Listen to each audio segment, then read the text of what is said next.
गांधी जी की एक बात है जो अक्सर याद आती है, आंख के बदले आंख पूरी दुनिया को अंधा बना देगी। और आज हम जिस टॉपिक पे बात कर रहे हैं, ये लाइन उस पर बिल्कुल सटीक बैठती है। बिल्कुल। हम एक ऐसी कोशिश का विश्लेषण करेंगे जो शांति लाने का दावा तो करती है, लेकिन जिसकी नींव ही कह सकते हैं विवादों से भरी है। हम बात कर रहे हैं गाजा में शांति और पुनर्निर्माण की निगरानी के लिए बनाए गए एक नए शांति बोर्ड की, जिसे बनाया है अमेरिकी राष्ट्रपति डोनाल्ड ट्रंप ने। और ये एक ऐसा कदम है जो अंतर्राष्ट्रीय राजनीति के नियमों को शायद हमेशा के लिए बदल सकता है। हमारे पास जो स्रोत हैं वे इस घटना की काफी गहरी जानकारी देते हैं, खासकर जो भारत को निमंत्रण भेजा गया है उसके बारे में। तो आज की हमारी पड़ताल का बड़ा सवाल यही है, क्या ये वाकई मध्य पूर्व में शांति लाने की एक शानदार पहल है, या फिर ये वैश्विक शक्ति को कुछ खास देशों और एक व्यक्ति के हाथों में सौंपने का एक खतरनाक प्रयोग है। चलिए सबूतों को एक एक कर परखते हैं। हाँ, और देखते हैं कि इसकी बनावट कैसी है, इसके पीछे असली मकसद क्या हो सकता है, और सबसे जरूरी, भारत के लिए इसके क्या मायने हैं। तो सबसे पहले खबर पर याद है, अमेरिकी राष्ट्रपति डोनाल्ड ट्रंप ने प्रधानमंत्री नरेंद्र मोदी को एक चिट्ठी लिखी है और उसमें उन्हें इस शांति बोर्ड में शामिल होने का न्योता दिया है। और चिट्ठी की भाषा भी मैंने पढ़ी, काफी भव्य है। हाँ, ऐतिहासिक और शानदार प्रयास और अब तक का सबसे प्रभावशाली बोर्ड जैसी बातें लिखी हैं। ये बड़ी बड़ी बातें तो ट्रंप के स्टाइल का हिस्सा है, लेकिन हमें इसके पीछे की रणनीति को समझना होगा। ये पहल मतलब अचानक से नहीं हुई है। अच्छा। ये सितंबर 2025 में ट्रंप ने एक गाजा संघर्ष को समाप्त करने की व्यापक योजना प्रस्तावित की थी। ये उसका अगला कदम है। हाँ, वो 20 सूत्रीय योजना। बिल्कुल। उसका पहला चरण अक्टूबर 2025 में लागू भी हुआ था, जिसमें युद्ध विराम और बंधकों की रिहाई जैसी बातें शामिल थीं। तो ये उस योजना का दूसरा और शायद सबसे अहम हिस्सा है। सबसे अहम, बिल्कुल। और भारत अकेला नहीं है जिसे ये न्योता मिला है। हमारे स्रोतों के मुताबिक पाकिस्तान, जॉर्डन और कनाडा को भी बुलाया गया है। और वियतनाम ने तो अपनी दिलचस्पी दिखा भी दी है। लेकिन नई दिल्ली ने अभी तक चुप्पी साध रखी है। ये भारत की विदेश नीति के लिए एक बहुत बड़ा चौराहा है, नहीं? ये क्लासिक दुविधा है। अगर भारत शामिल होता है तो उसे वैश्विक मामलों में, खासकर मध्य पूर्व में, एक अहम कुर्सी मिलती है जहां भारत के गहरे हित जुड़े हैं। बिल्कुल।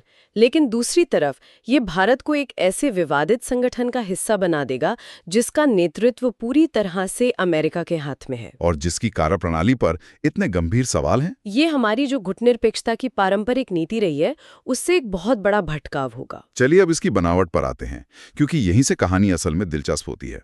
जैसा आपने शुरू में कहा, ये सिर्फ एक कमेटी नहीं है। नहीं, बिल्कुल नहीं। इसे एक अस्थायी शासी प्रशासन यानी ट्रांजिशनल गवर्निंग एडमिनिस्ट्रेशन के तौर पर बनाया जा रहा है। हाँ। इसका क्या मतलब है?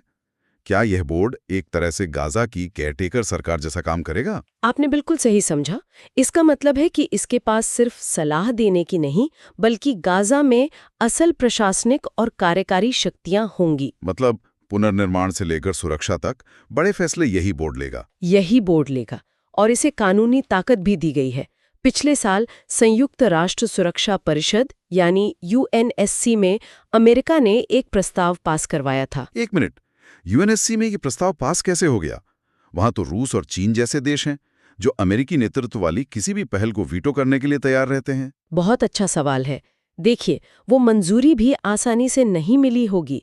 इस प्रस्ताव का पास होना ही अपने आप में एक बड़ी कूटनीतिक जीत थी। मतलब पर्दे के पीछे कोई बड़ी डील हुई होगी। इसी प्रस्ताव के तहत गाजा में एक अंतर्राष्ट्रीय स्थिरीकरण बल यानी ISF को भी मंजूरी मिली है, जो इस बोर्ड के फैसलों को जमीन पर लागू करेगा। बिल्कुल। तो इस ताकतवर बोर्ड में हैं कौन-कौन? व्हाइट हाउस ने 2 बोर्ड घोषित किए हैं, एक संस्थापक कार्यकारी बोर्ड और दूसरा कार्यकारी बोर्ड। और दोनों के मुखिया खुद डोनाल्ड ट्रंप होंगे। और सदस्य देखिए कौन है। संस्थापक बोर्ड में अमेरिकी विदेश मंत्री मार्को रूबियो, ब्रिटेन के पूर्व प्रधानमंत्री टोनी ब्लेयर, हाँ, और ट्रंप के दामाद जैरेड कुशनर। ये सभी तो वो चेहरे हैं जो मध्य पूर्व की राजनीति में पहले से ही काफी सक्रिय और विवादास्पद रहे हैं। सही कहा। साथ में विश्व बैंक के अध्यक्ष अजय बंगा भी हैं, जो ये दिखाता है कि पैसा और पुनर्निर्माण इस योजना के केंद्र में है। और कार्यकारी बोर्ड में? उसमें तुर्की, UAE और कतर के प्रतिनिधि हैं, शायद क्षेत्रीय संतुलन साधने की एक कोशिश।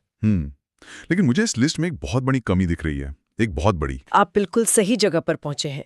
जो सबसे चौंकाने वाली और गंभीर बात है वो ये है कि इन दोनों बोर्डों में एक भी फिलिस्तीनी प्रतिनिधि नहीं है। क्या? एक भी नहीं? एक भी नहीं। जिस जगह के भविष्य का फैसला होना है वहां के लोगों की कोई आवाज ही नहीं है। ये तो अविश्वसनीय है। और तो और सिर्फ एक इजरायली प्रतिनिधि है। मतलब आप किसी के घर की मरम्मत का ठेका दे रहे हैं और घर के मालिक से पूछ ही नहीं रहे कि उसे कौन सा रंग चाहिए। यही इसकी सबसे बड़ी आलोचना है।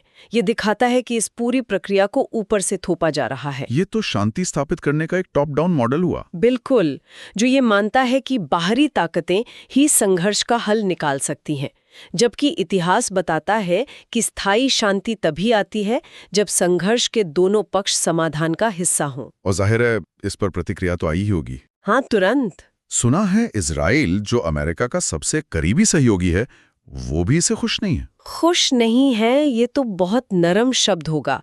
इजरायली प्रधानमंत्री बेंजामिन नेतन्याहू ने इसका खुलकर और बहुत कड़ा विरोध किया है। अच्छा। उनके ऑफिस ने सोशल मीडिया प्लेटफॉर्म एक्स पर एक बयान जारी करके कहा कि ये घोषणा इजराइल के साथ बिना किसी तालमेल के की गई और ये हमारी नीति के खिलाफ है। रुके, मतलब अमेरिका ने अपने सबसे करीबी सहयोगी के भविष्य से जुड़ा इतना बड़ा बोर्ड बना दिया और उन्हें बताया तक नहीं। यही तो हैरान करने वाली बात है। इसमें इतनी जल्दबाजी क्यों थी? ये $1 मिलियन का सवाल है। इसके दो मतलब हो सकते हैं। पहला, ये अमेरिकी प्रशासन के भीतर समन्वय की भारी कमी को दिखाता है। और दूसरा और जो ज्यादा संभावित लगता है कि ये एक जानबूझकर उठाया गया कदम था। जानबूझकर? लेकिन क्यों? कोई अपने सबसे बड़े सहयोगी को नाराज क्यों करना चाहेगा? शायद इसलिए क्योंकि अमेरिकी प्रशासन को पता था कि अगर वे नेतन्याहू से सलाह लेते तो वो कभी भी इस बोर्ड के बनावट के लिए राजी नहीं होते। तो नेतन्याहू की आपत्तियों से बचने के लिए ये किया गया? हो सकता है, लेकिन ऐसा करके उन्होंने इस पहल की शुरुआत ही एक बड़े कूटनीतिक विवाद से कर दी है। तो बोर्ड की बनावट ही नहीं, इसके काम करने का तरीका भी सवालों के घेरे में है। मैंने सुना है कि इसके चार्टर यानी इसके नियमों की किताब में पैसे और पावर को लेकर कुछ बहुत ही अजीब नियम है। अजीब कहना शायद कम होगा। ये नियम अभूतपूर्व है। जैसे? सबसे पहले पैसे की बात करते हैं। अगर किसी देश को बोर्ड की स्थायी सदस्यता चाहिए तो उसे $1 अरब अमेरिकी डॉलर का सदस्यता शुल्क देना होगा। $1 अरब? तो क्या इसका मतलब यह है कि भविष्य में अंतर्राष्ट्रीय शांति मिशन सिर्फ अमीर देशों का खेल बनकर रह जाएंगे? आप इसकी नब्ज पकड़ रहे हैं। ये तो संयुक्त राष्ट्र के एक देश एक वोट के सिद्धांत को खत्म करने जैसा नहीं है। शांति अब एक सब्सक्रिप्शन सर्विस हो गई है जिसे सिर्फ अमीर देश ही खरीद सकते हैं। आपने बिल्कुल सही कहा। यह अंतर्राष्ट्रीय कूटनीति का मुद्रीकरण है। चार्टर साफ कहता है कि जो देश $1 अरब देंगे उन पर 3 साल के कार्यकाल की सीमा लागू नहीं होगी। यानी पैसे से आप हमेशा के लिए प्रभाव खरीद सकते हैं। हाँ, ये एक वैश्विक मंच कम और एक एलीट क्लब ज्यादा लगता है। और शक्ति का केंद्रीकरण तो इससे भी बड़ा मुद्दा लग रहा है। चार्टर कहता है कि डोनाल्ड ट्रंप इसके उद्घाटन अध्यक्ष होंगे और उनके कार्यकाल की कोई समय सीमा नहीं होगी। मतलब चेयरमैन फॉर लाइफ। लगभग वैसा ही। उन्हें पद से हटाने के केवल 3 तरीके हैं। या तो वो खुद इस्तीफा दें, या वो काम करने में अक्षम हो जाएं, और तीसरा, या फिर बोर्ड के सभी सदस्य सर्वसम्मति से उनके खिलाफ वोट करें। सर्वसम्मति से? ये तो लगभग असंभव है। बिल्कुल। तो इसका मतलब है कि ट्रंप अगर अगला राष्ट्रपति चुनाव हार भी जाएं, तब भी वो इस शक्तिशाली अंतर्राष्ट्रीय संस्था के अध्यक्ष बने रह सकते हैं। हाँ, और दुनिया के एक हिस्से पर उनका नियंत्रण रहेगा। ये किसी भी लोकतांत्रिक व्यवस्था में फिट नहीं बैठता। ये तो जवाबदेही के हर सिद्धांत के खिलाफ है। बिल्कुल। ये एक व्यक्ति के हाथ में अभूतपूर्व शक्ति का केंद्रीकरण है। और सबसे खतरनाक बात जो अक्सर नजरअंदाज हो सकती है, वो क्या है? वो ये है कि चार्टर में कहीं नहीं लिखा है कि इस बोर्ड का काम सिर्फ गाजा तक सीमित है। क्या मतलब? तो ये एक तरह का एक पायलट प्रोजेक्ट है, एक टेम्पलेट जिसे भविष्य में दुनिया के किसी भी दूसरे संघर्ष वाले इलाके में लागू किया जा सकता है। जरा सोचिए। ये इस संस्था की असली महत्वाकांक्षा को दिखाता है।